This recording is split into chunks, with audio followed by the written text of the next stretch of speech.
Good morning, everyone, and welcome to the FinTech4Good Sustainable Housing Roundtable. My name is Xiaochun Zhang, the president of FinTech4Good, and we have a great session ahead of us. And before that, I'd like to just share a little bit about what we are trying to achieve with this roundtable series. In the past few years that we have been working on identifying the most impactful blockchain, fintech, and other digital technology enabled solutions. And those solutions can mostly just, either contributing to the environmental goals or to just improve people's life. And so in just a few months ago, that's we started, working on a new vertical and sustainable housing, and we believe that through digital innovation that we can just bring a lot of new solutions which have not been there to try to solve problems in this very important sector. And on August 26th. The United Nations Secretary General's Digital Financing for SDG Task Force will launch their final report. And in the report, it's very clear that the Secretary General's team think very highly about the potential digital innovation will bring to the SDGs. And housing is definitely one of the very important sectors. We hope that through digital innovation, we can make the house affordable, eco-friendly, and smart. And from our accelerators, and we hope that we can just address many of the challenge that later the panelists and also Anne probably will just discuss. And the final goal is that through digital innovation for sustainable housing, we try to achieve our mission, that is make the community resilient and also make the cities competitive. That's the reason why we have the third roundtable around this series. The first one we focus on digital infrastructure, where that we have two great speakers sharing on how to use the spatial web protocols to create a new type of digital infrastructure for this sector. And then we have another speaker who talked about the reality and how digital innovation have created competitive cities in China. And the second roundtable we have firstly, Yao to talk about how to use tokenization to just transform the real estate practices. And then we have Lin to just introducing how to use digital tokenization to just again to just how to do digital tokenization real estate projects, but from a legal perspective. And both of those recordings are now available, and later we'll share here in the chat box. And now come back to what we try to achieve from the accelerator, and we hope that through digital innovation, where we have a few examples: artificial intelligence, tokenization for payment, smart contract, identity management, digital infrastructure. Through all those digital innovations, we can just improve the materials, data, financing, and transaction within the housing sector. And of course, that FinTech4Good cannot do that alone with our current team, and that's the reason why we bring together the Sustainable Housing Task Force, where I'm co-chairing together with Anne. And now that I'd like to just invite Anne to introduce herself and also the panel, and then we go from there. Anne? Hi. All right, let me go ahead and share my screen.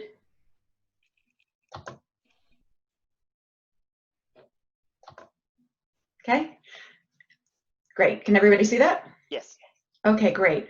Well, thank you. I am very excited to be co-chairing this Sustainable Housing Task Force with Xiaoshan. This is a really good opportunity, I think, to spotlight not only the challenges in the sector, but also where there's opportunities in the sector. And I think FinTech4Good has done a great job of bringing together a task force of people who are very committed to this challenge and hopefully can apply some solutions. And I think where we're specifically thinking that there are some solutions is in the digital technology space. So let me just do a brief round of why we think this is important. Let's talk about competitive cities and sustainable housing, and then I'll move on to the panelists because I think they're going to really provide some really interesting focus for you guys. Okay, so let's start with the fact that competitive cities are built on sustainable housing. The World Bank's latest research in global city analytics suggests that talent and human capital factor is the key to creating a competitive city above all other things. If you can bring the right talent and the right people to a place, you will have a competitive city. So what is the barrier to bringing the right people to a place? Affordable housing. So we were already facing an affordable housing crisis in the cities. According to McKinsey, even before COVID-19, 330 million urban households around the world lived in substandard housing or are financially stretched by housing costs. So this is not a small problem. And before we all joined and we were talking among panelists, drops in the ocean. 330 million people, right, are facing substandard housing or stretched by housing costs. Affordable housing is key to retaining and keeping talent in the city. And sustainable housing, distinguished from affordable housing by saying that sustainable housing is not just affordable, but is also safe, eco-friendly, and smart. Those three things are really adding to that the quality of life, the key to why somebody wants to live and stay in a vibrant city, all of which drives innovation. Okay, so then let's talk about all the different pressures, right? So, and we hear about this a lot, right, with COVID, that maybe this is the fall of the city, right? Maybe this is the reckoning of the city. And so I put in the rise and fall of cities because throughout history, cities have risen and cities have fallen. So cities, in fact, urbanization has been really extreme over the last, several decades, hundreds of years. There is now finally a slowing of population growth and plateauing of urbanization, causing about a 6% decrease in population in the world's largest city between 2000 to 2015. And that trend is continuing. We're not seeing, the data is not showing, despite kind of the anecdotes and the stuff in the media, that there is widespread leaving of cities due to COVID-19, but COVID-19 is accelerating existing trends, just like it is in other industries. And so for the cities that were losing talent because of affordable housing crises, such as San Francisco and New York in the United States, you're seeing that trend continuing. So in the first half of 2020, San Francisco and New York saw 80% more people moving away than relocating to them. And that is clearly the result of people losing jobs, not being able to sustain the housing, all of those kinds of things. That is not because of COVID-19 per se. That was happening anyway, but you're seeing the trend accelerate. In the US and Europe, we're seeing emergence of and maybe I shouldn't have used the word second tier, but smaller cities, right? So the emergence of smaller cities as engines of productivity growth, as people seek to be together, because that's what cities do great, but away from the challenges of some of the cities that have been the premier centers. And then in Asia, you see the cities with high population growth and limited infrastructure investing in digital technologies. And we saw that and heard about that from Charles Kai in our first session. So where there's large population growth and there was not a lot of infrastructure, they are using the digital technologies to reinvent the city, right? So there's this opportunity. I will say that people have always been drawn to cities. We are drawn to be with people. And I know that it's great that we can all be together here, but you know what? I would rather be together for coffee with you people. I would rather be in an environment where we can talk and we can chat and we can cross-fertilize ideas in a way that the chance interactions of happening. And when I introduced Sachin and Kevin, and you can see their diverse backgrounds, bringing together the diverse backgrounds of people, that's what generates all the innovations. So we will be drawn to cities again. We will always be drawn to cities. Digital technologies have the ability to alleviate some of the discomforts that come with being together, right? The lines, the mass transit issues, all of those kinds of things, the affordable housing crisis. So we have the ability to remake our cities. Research shows that most innovations are not really, true innovations come from responses to specific events or problems combined with the ability for new technologies to solve that problem. I actually believe we are at that moment. The digital technologies are starting to advance to the point where they can actually solve problems. And we are at a moment where we have a crisis. So I do believe that we will see some real innovation in this space. And I think that's where I've been very excited about this Sustainable Housing Task Force to bring in some of the, incubate some of these ideas and actually see if we can solve some real problems. So, okay, so great. Why hasn't this happened yet? It seems so easy. It seems so perfect. And so this is the value chain graphic that we've been using in each of the previous presentations, if you've been a part of that.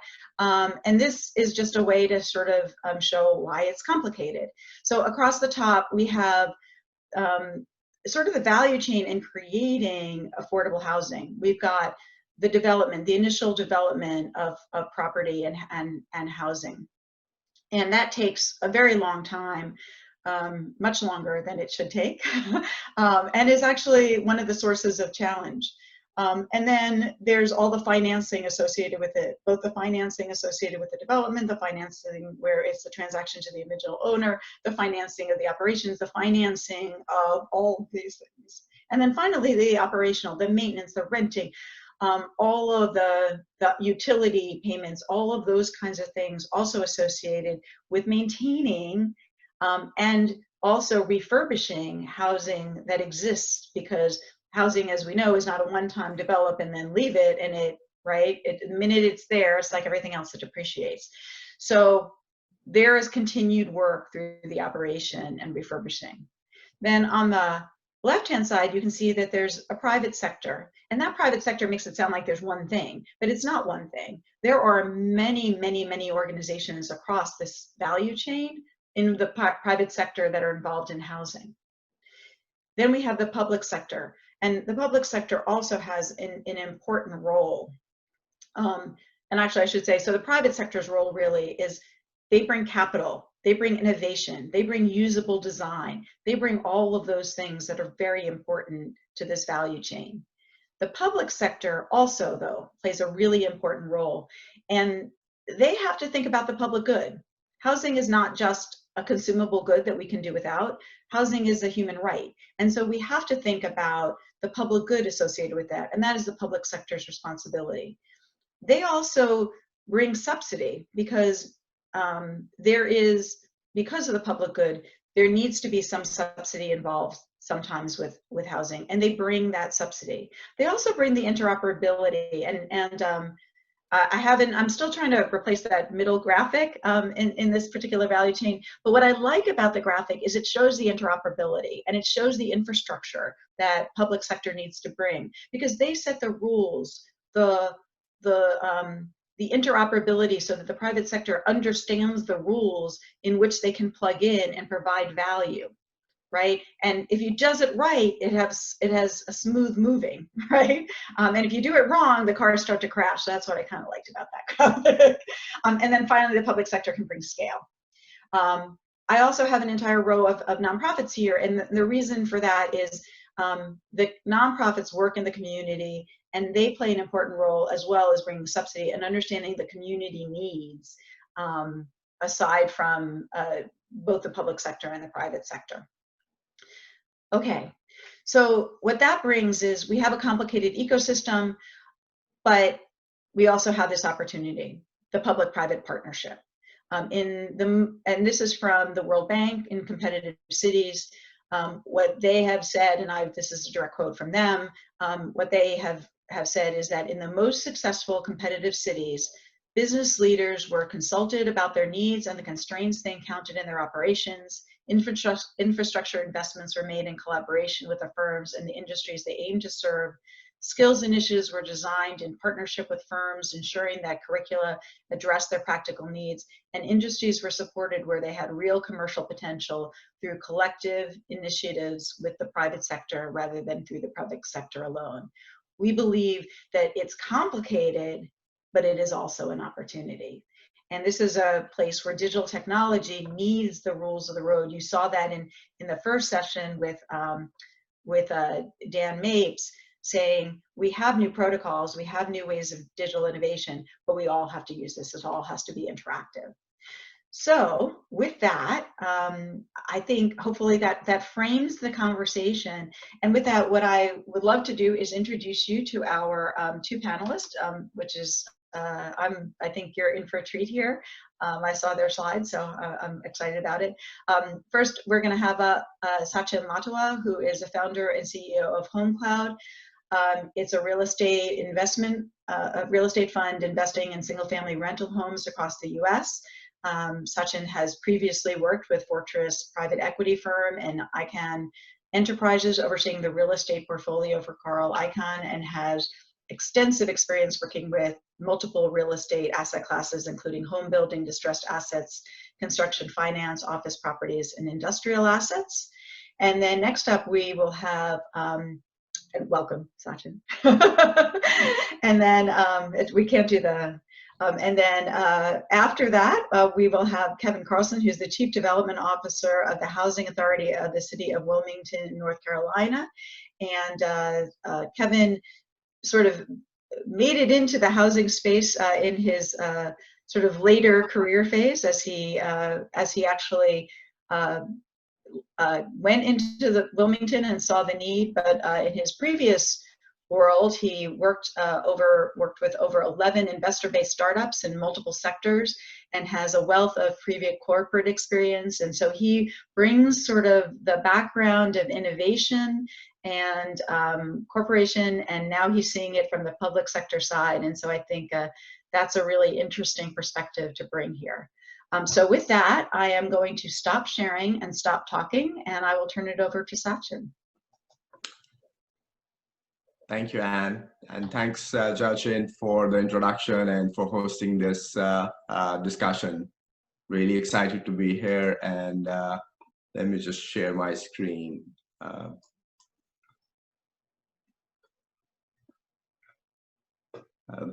Hi everyone, as Anne said, my name is Sachin Latava. I'm the CEO and founder of HomeCloud, where we are looking to invest in single-family rental homes across the US. Today, I would like to share my thoughts on challenges related to housing with focus on rental home market in the US.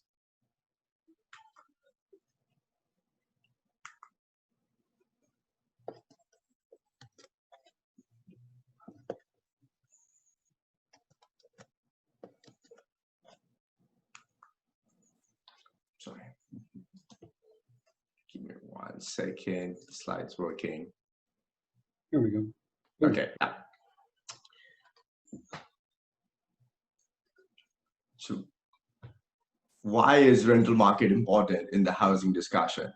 Approximately 1/3 or 45 million households live in rental homes in the US.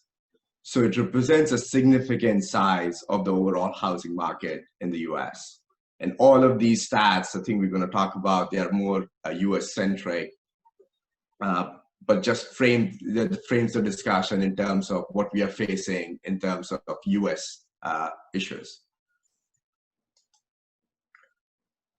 Out of the 45 million people, about 56% or 25 million households live in single-family rental homes. And about 40% live in multi-family apartments. And that is important to put in context that 97% of the apartments are 2-bedroom or less. So if you are a family where you have kids and looking for extra space, the only option which is left for you is to explore a single family rental home where you can have better school districts, but more space essentially. In terms of, as we look towards the future, the US population is growing at 1.1% per year, which means that we'll have 25 million more people by 2030. And again, to put in context, 25 million more people means we have to add 3 additional cities equal to the size of New York City, or 6 additional cities with the size of Los Angeles. So we really need to be thinking strategically where and what type of housing needs to be added to plan for this future growth. Some of the biggest challenges we see in home ownership are not being able to afford the down payment, insufficient credit score, too much debt, including the student debt, which is actually ballooning to about $1.6 trillion in US. And on the other side, the cohort which decides to rent is the flexibility option it provides. And to add to that, it helps cement the insecurity which is related to the employment situation currently going on. This is what we're talking about in terms of current technology, in terms of smart homes. These are some of the current offerings available in the US, and it is estimated that each and every smart home device saves an average of 10 minutes a day and over $1,000 per year in savings by providing an efficient solution for a daily task. And we are still in early stages of adoption of smart home devices. It's estimated that less than 20% of homes have at least one smart home device. But here, as you can see, the possibilities, even with the current technology, are at least at the north of 10 plus devices you can have in the home, which adds to, again, the saving, the efficiency, as well as the cost over a period of time. This is the current roadmap of technology and how smart homes looks like. This is where we'll spend the next few minutes. When you look at the slide, it's surprising to see, to haven't even put digitalization in a technology slide. But it is a fact that housing and real estate in general have significantly lagged the overall market in terms of technology adoption. In terms of digitalization, we're talking about, especially for housing market, we're talking about virtual tours, we're talking about lead signings. And again, it is surprising that a lot of this digitalization is just accelerated over the last few months as a result of COVID, which otherwise would have taken 3 to 4 years, if not longer. The next section we see here is Internet of Things, IoT, which is transforming the way we interact with the devices, not only at work, but also at our homes. This network of connected devices gathers vast amount of data about our online activities. As we saw in the previous slide, this includes smart home devices such as thermostats, coffee makers, lights, smart TVs, which learns users' habits to develop autonomous home support for everyday tasks. These applications result in energy efficiency, safety, entertainment, access control, and personal comfort. The next immediate leap you see in the technology for homes is use of AI. With AI, we have programmable intelligence, which enables devices to learn, reason, and process information like humans. Together, AI and IoT merge to create AIoT, a smart, connected network of devices that seamlessly communicate over powerful networks. And it can unleash the power of data, which will be better and faster than ever. And we are just starting again to see some of the AIoT applications in different industries, but not so much in housing, which will hopefully follow very soon. AIoT will test how much data our devices can process, and future advancements will push the boundaries of processing and learning in this space. As a result of massive interconnected devices, again, we have started to see massive amounts of data that needs to be processed. And with computing power being as compact and cheap in today's environment, one of the advancements we hope to see is in the area of edge computing with smart homes, which allows data to be processed by the device itself rather than remote data servers or cloud. And as a result, only the more refined data is sent across the networks. Edge computing can see wave of home robots helping with the day-to-day tasks. Video analytics with complex devices is another field with significant options like security cameras, which can generate many terabytes of data per day. And this is too much time-sensitive data to effectively process through the cloud. A high-resolution camera, for example, just streaming raw data to a server or to the cloud for processing could result in critical delays depending on the amount of data. However, if the camera itself is more intelligent and has the processing power on board, then we have an edge computing solution that could be faster and more secure than just the video sensor streaming raw data to the cloud. And it can help make decisions in real time, like spotting intrusion or calling emergency services as needed. Another advancement we see in AIoT is natural language processing with voice AI, which again allows devices not only to understand words and phrases, but also picks up on sentiment, talk speed, silence detection, and interruption to provide best responses. And that can also be processed in multiple languages all at the same time. Another advancement we might see in this area is in the area of predictive maintenance, where we may be able to process that when a device or an equipment is coming to the end of the term and it needs to be replaced, or it's malfunction that can present significant damage to a home, and that can be prevented.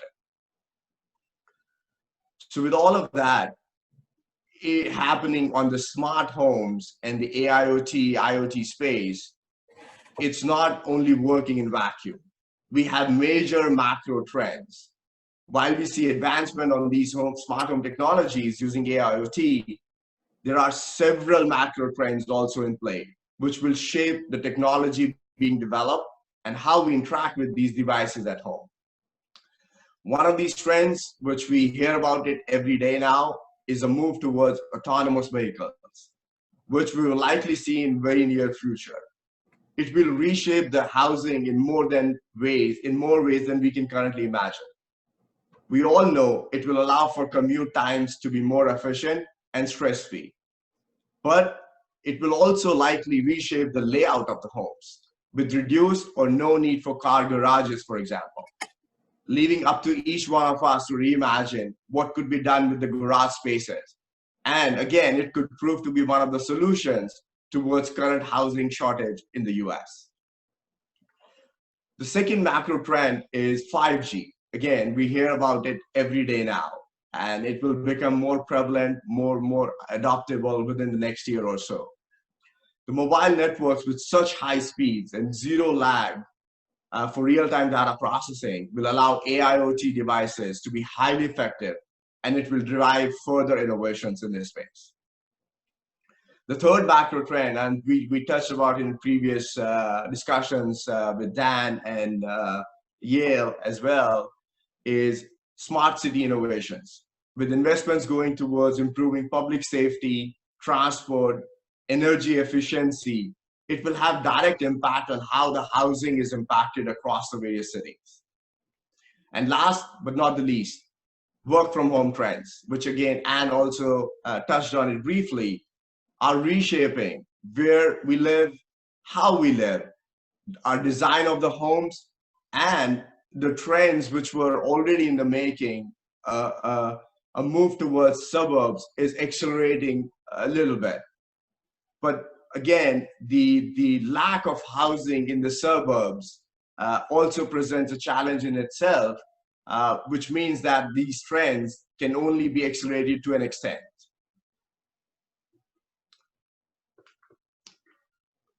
With that, I will pass it on to Kevin. Thanks, everyone. And I'll be happy to take your questions after Kevin has presented his part. Thank you, everyone.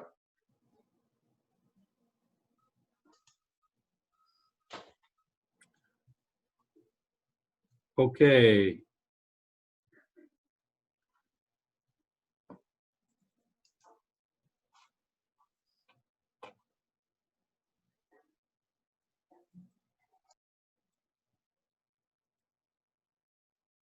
Are we there? Can everybody see what I've put up on the screen? Yes. Yes. Okay, a thumbs up. Well, first of all, thank you to everyone at FinTech4Good and Anne and Xiaoshen for this opportunity. As I was introduced, I'm the Chief Development Officer for the Housing Authority of the City of Wilmington. We are not the government per se. We are an instrument of HUD. What I'm going to try to accomplish today is stimulate some thinking about how technology can help us at a fundamental level in terms of what we're doing here, and identify some of the bigger picture issues that public housing faces that you might not be aware of. But the first thing I want to talk about, and Sachin mentioned this work at home thing, the new intersection of home and work, this is a big deal. And so you think about what's happening with people working from home now. Most recently, Patagonia and our friends at Nationwide Insurance have announced their people aren't even coming back to the office after the pandemic is over. But how this really hits home and public housing. So if you live in public housing, okay, there's about a 1 in 5 chance that you have Wi-Fi. You know, there's about a 1.5 and 2 in 5 chance that you have transportation to go somewhere to either just shop or have a job. So when you start thinking about work at home relative to public housing, the issues and the needs are a little bit more acute. So you think about how technology can affect that in a positive way. Generally, though, what you hear about is, you know, what's changing with big companies and work from home. But there's an opportunity here, I think, for us to really do something positive in an area where it's really not thought of in terms of work from home. If you think about somebody who's in public housing, how can they work from home if they don't have Wi-Fi? You know, and they don't have transportation. So it's not a good situation. So that's really the first area, I think, where digital technology can help, but also in terms of improved housing designs, land utilization, and unit density. You know, we're getting ready to redevelop some of our properties here. We currently have 26 acres. There's 256 units on it. We think very comfortably that property can probably handle 800 or 900 units, you know, if they're public housing or affordable, whatever, but technology can help with that. And then the economics is really a big deal. And Sachin and I were talking earlier, you know, a big idea in affordable housing when they build a 200 apartment complex is to set aside 10% of the units for affordable housing. That's 20 units, right?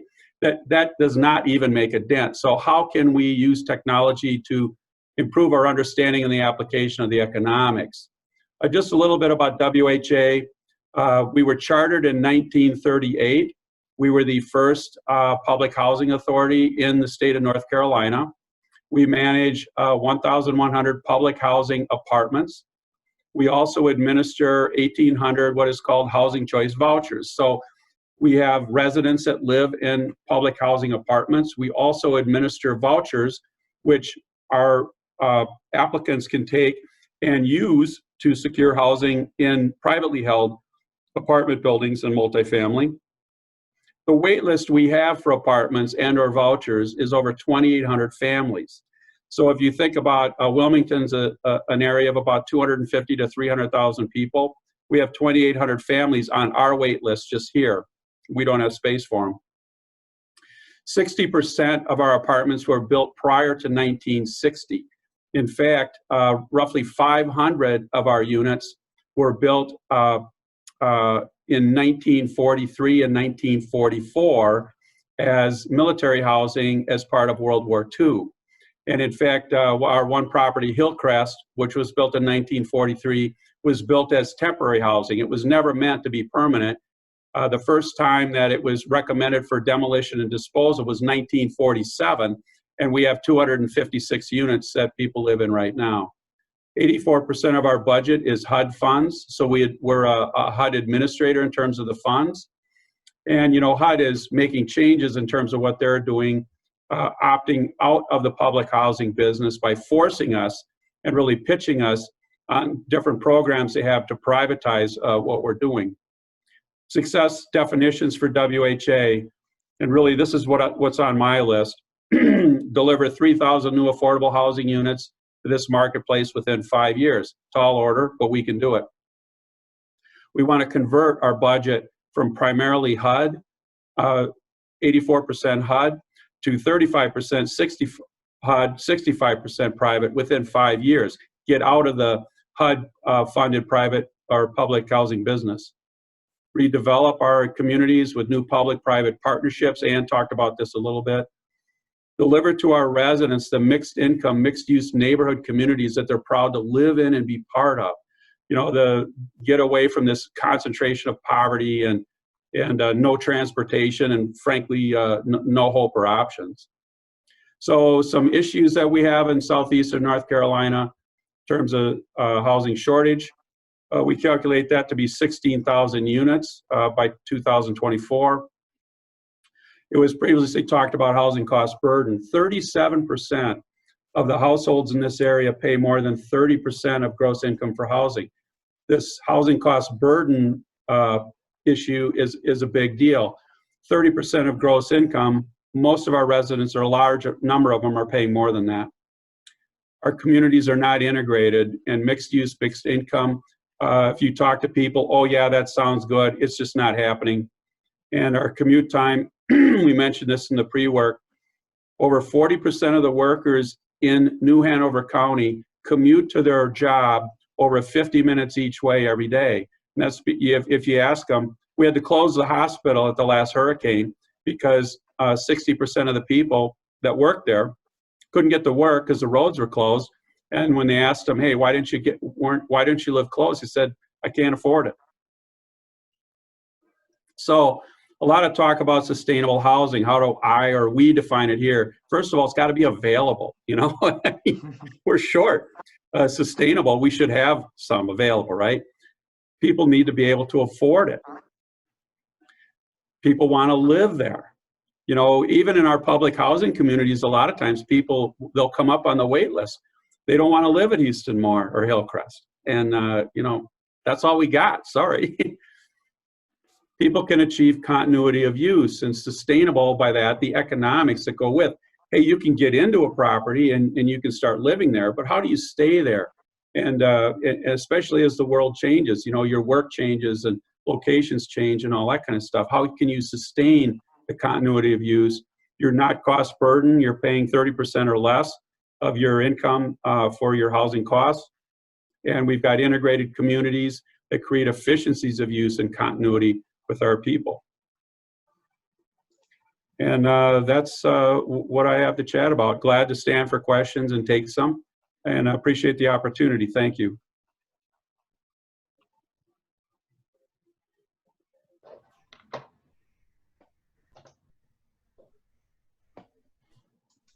Great. Well, thank you so much for to both of you for sharing with us. And I guess we'll kick off the Q&A with a couple of questions, and then we have some also other folks that may want to chime in. So there's one question in the Q&A so far. How can programs like low-income housing tax credits, which prioritize more established players, be modified to encourage new finance and development models for affordable housing? And that's Sure. from Jubin. I'm not going to pronounce your name. Well, Sachin, you want to start first on that one? I think it's all in your wheelhouse, Kevin. Okay. You take that Well, one. the thing is, it can make a difference, and it is a good thing, but it's exceptionally complicated to actually execute and do it. So if you think about, you know, there's 4%, there's 9% tax credits, there's different programs, but we have 2 tax credit properties right now, and if we want to fix the roof after a hurricane, we have to get the approval of like 52 different investors. And then you think about, okay, it's the efficiencies in actually doing those kinds of programs. You know, there's a lot of people that are well-intended and want to do it, but they just, we can't get the deals put together to make it happen. And the financials don't work very well relative to some of the requirements that are in place to get the multitude of investors we need to do it, to sign up and do it. As an alternative, though, there are a couple of things that can be done. We have, as a housing authority, we have the wherewithal to sell bonds. So we can create a fund, and we can sell bonds and create fund money that way. We can do real estate investment partnerships and all that, where we do not expect the returns that a lot of just regular marketplace investors expect. So I'd love to have more tax incentive financing opportunities, and we'll pursue them, but it's a very challenging thing to do. Yeah, absolutely, Kevin. I would just add from again, looking from a private investor, I think it's the ambiguity on working through the process on how difficult it will be to qualify for that in the first place. And then, as you mentioned, that if something changes down the line, how difficult it is to understand how it will impact the returns. It makes it really complicated. So again, I think coming back to our discussion, which is technology, if the programs can be simplified in a way that the technology part or the execution part or understanding the contract and the responsibilities can be streamlined, I think it can. There's a potential that this can be a very powerful program in the future.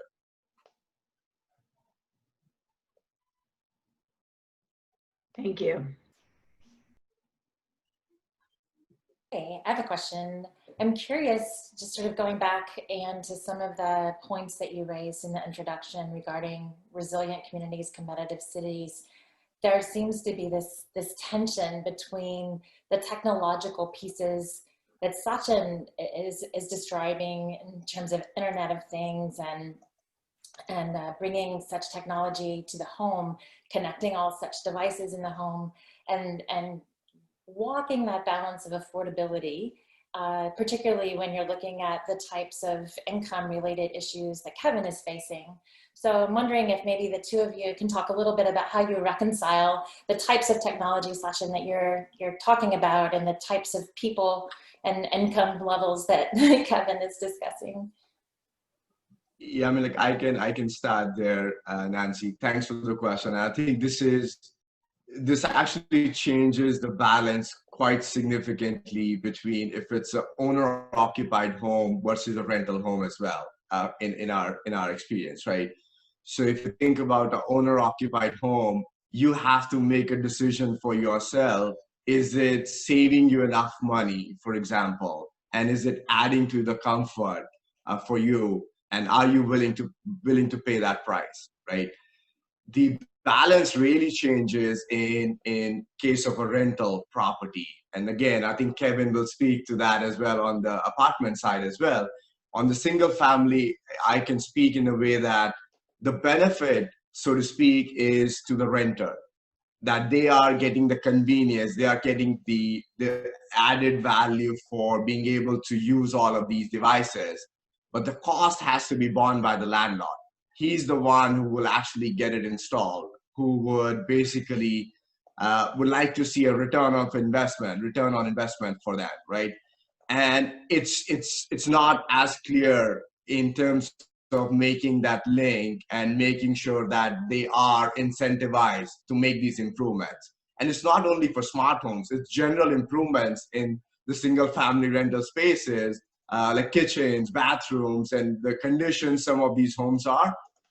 Like Kevin was saying, in terms of apartments, the median home on a single family rental space in US is 49 years old.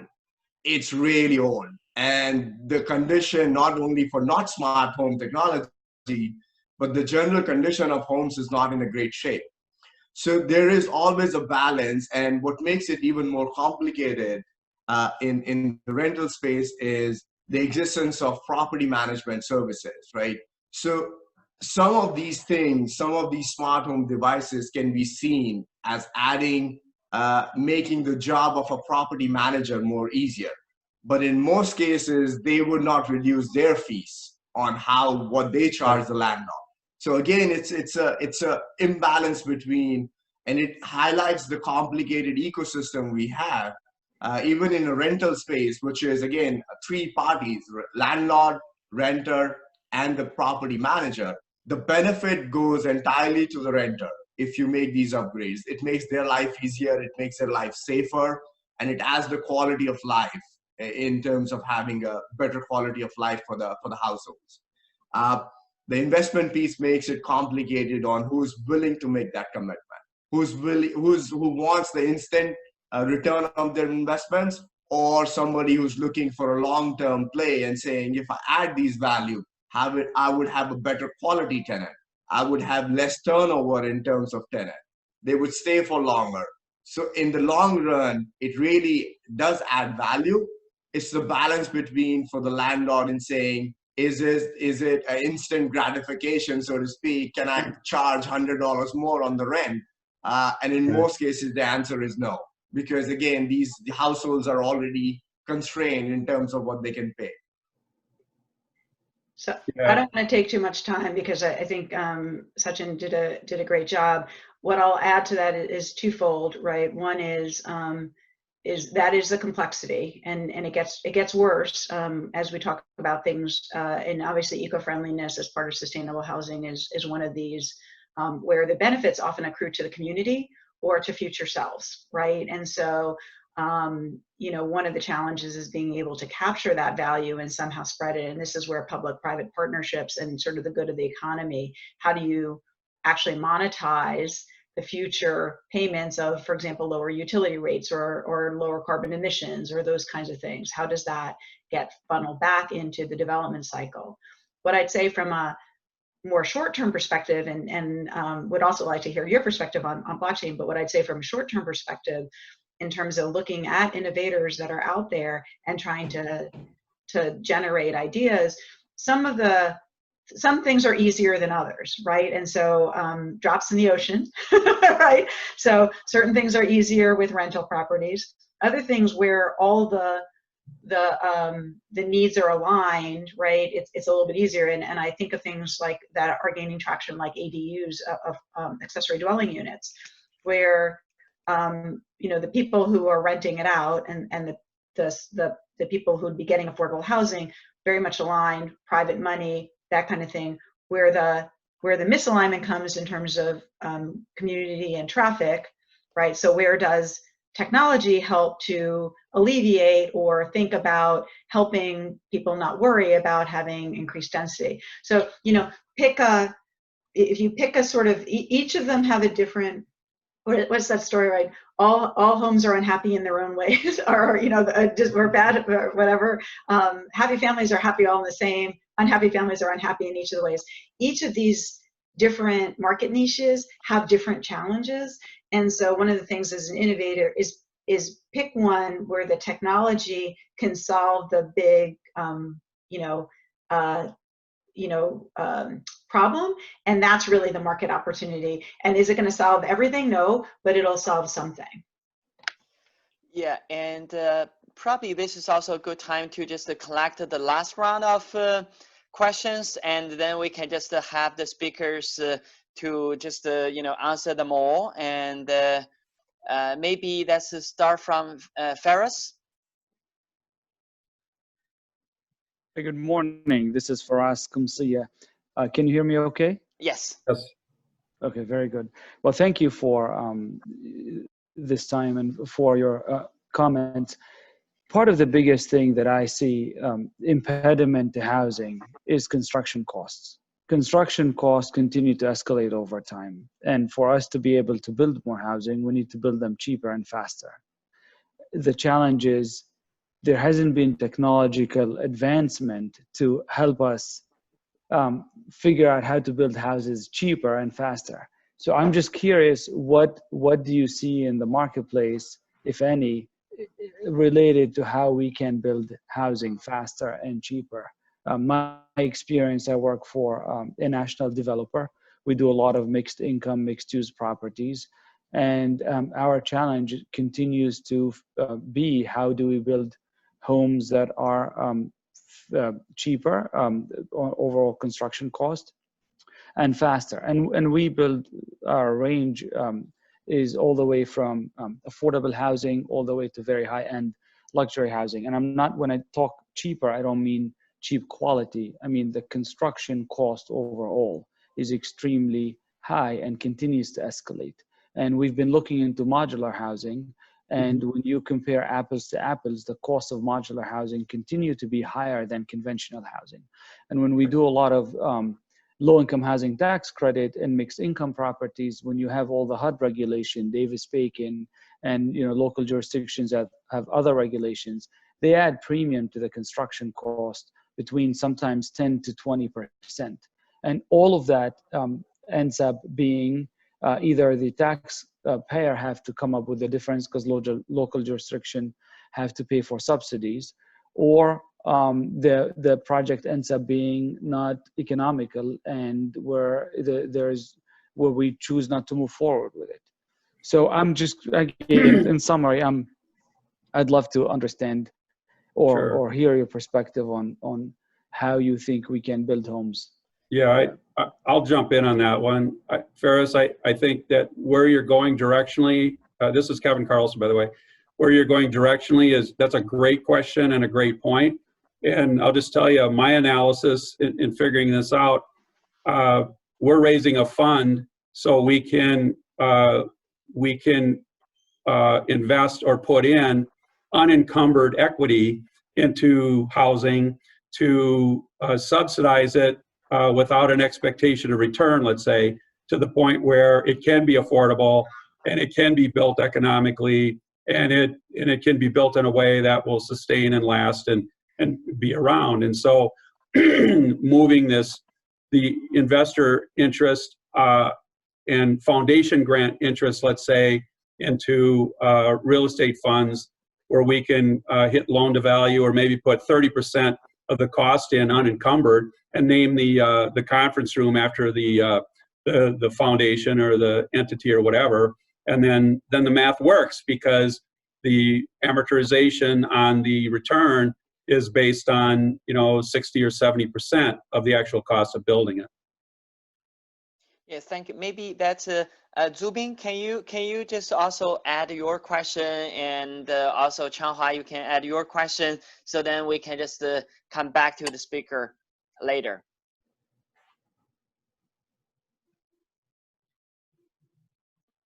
And hi, this is Zubin. Yeah, please. Yes, sure. So I think what I was asking about was basically like making sure that technology can be used, to, sorry, I'm suddenly blanking on my own question. With the vouchers for all model that the new administration is proposing, for potentially new administration, working in the public sector, it's already hard to access single-family homes, as I'm sure Kevin is aware, with vouchers. And if suddenly more vouchers go online, how can technology help like bridge that gap? Because I don't anticipate public housing agencies or city capacity growing proportionately. So I'm just wondering, like, how can technology help us access single-family homes for vouchers, especially if there's a sort of more robust voucher program? Thank you. Yeah, Zubin's from the city of Norfolk. And Changhua, do you still have a question? Can I ask here? Yeah, sure. please. Sure. Yeah. Thank you, Xiaochen, and thank you everyone for your great presentations.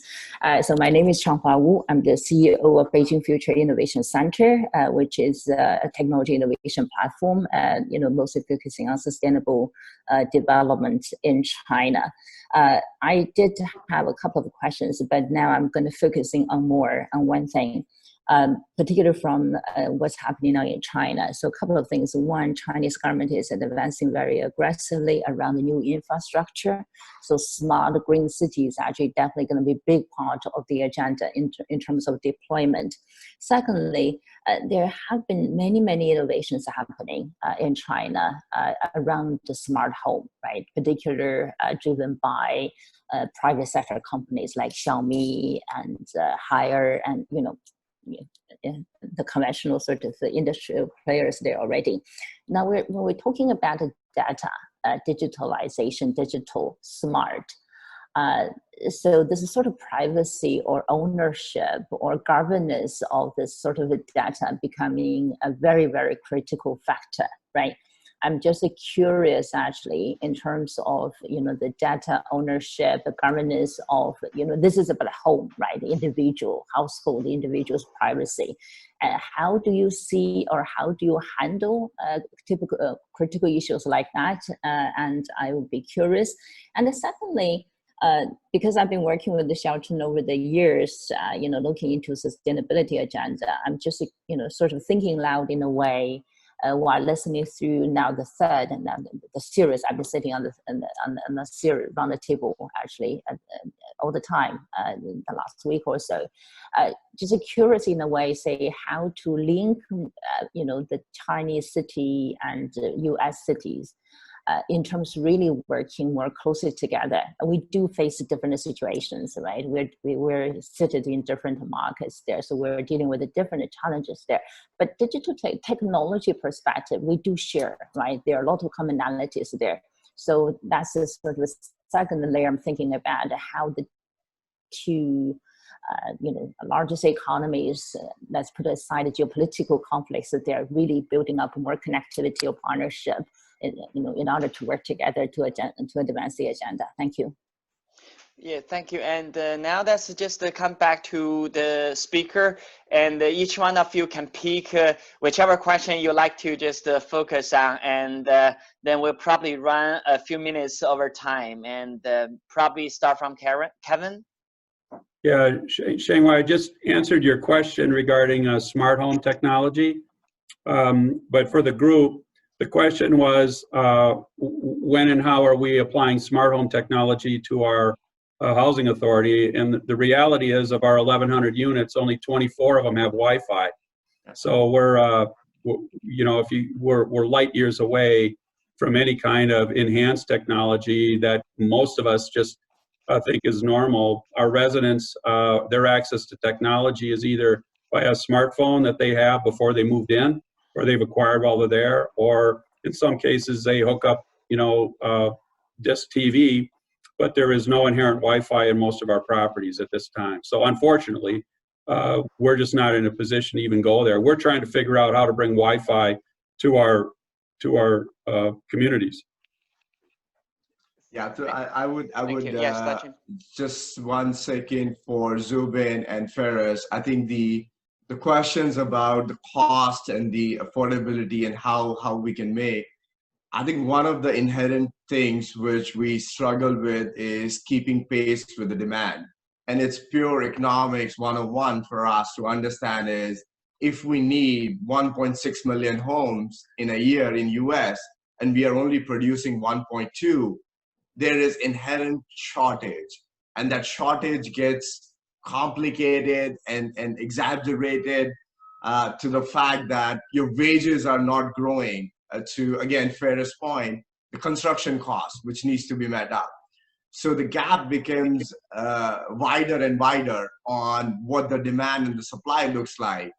And unless we fundamentally change how we think about building, Ferris, as you were alluding to, it's difficult to see that how we can catch up, not only in terms of cost, but just how we can catch up in terms of how many units are produced every year. And one of the things where it really slows down in terms of cost there is the longer it takes, the longer you have to carry the capital. It's as simple as that in terms of cost, at least from my view, is if it takes you 3 years to build a home or an apartment complex versus if you can get it done in 1 year, your cost goes down significantly for the cost of capital, the return the investors are expecting. So that's one factor where I think we really can look towards technology on how these things can be advanced.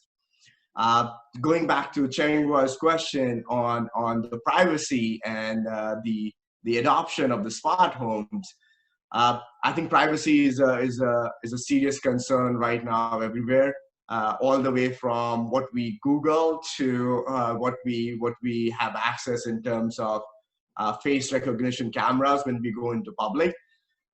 So that again is something where again Anne's slides comes in very valuable, where there's a public governance issue that needs to be addressed. There has to be some regulation that this is what the companies can collect and how they can use that information. And we might see that in the near future based on what kind of incidences we see or what kind of things happen in the economy. And on the adoption, I think, again, at least in my mind, sharing what the adoption for the smart home technology is very different if you own a home versus if you're renting a home. For owner, it's very easy to make that decision. Does it help me and can I afford it? As simple as that. And they go ahead and buy one equipment at a time. In terms of renter, again, we briefly touched on it. It's a very different thought process, and it gets complicated with who's actually getting the benefit out of the capital investment which goes in to buy these equipments. Thank you. Yeah, and maybe this is also good. Yeah, time for Nancy to jump in because blockchain could potentially address a lot of data privacy and efficiency gain related challenge. And then Nancy. Sure. I think just going back to one of the earlier questions too, even on cheaper, faster, how do we do this? And World Bank did a study and showed that only 55 cents out of every dollar invested in affordable housing actually went into the project. And one of the quickest ways to be able to double our money and double our impact is to ensure that the money is spent for its intended purpose. And the iBuild technology that's been built, which is the platform as a service that actually digitalizes the whole entire ecosystem, has built-in transparency and accountability of how that money is spent. And I think the digitalization of all of these processes across a single project is going to be extremely important as we move forward.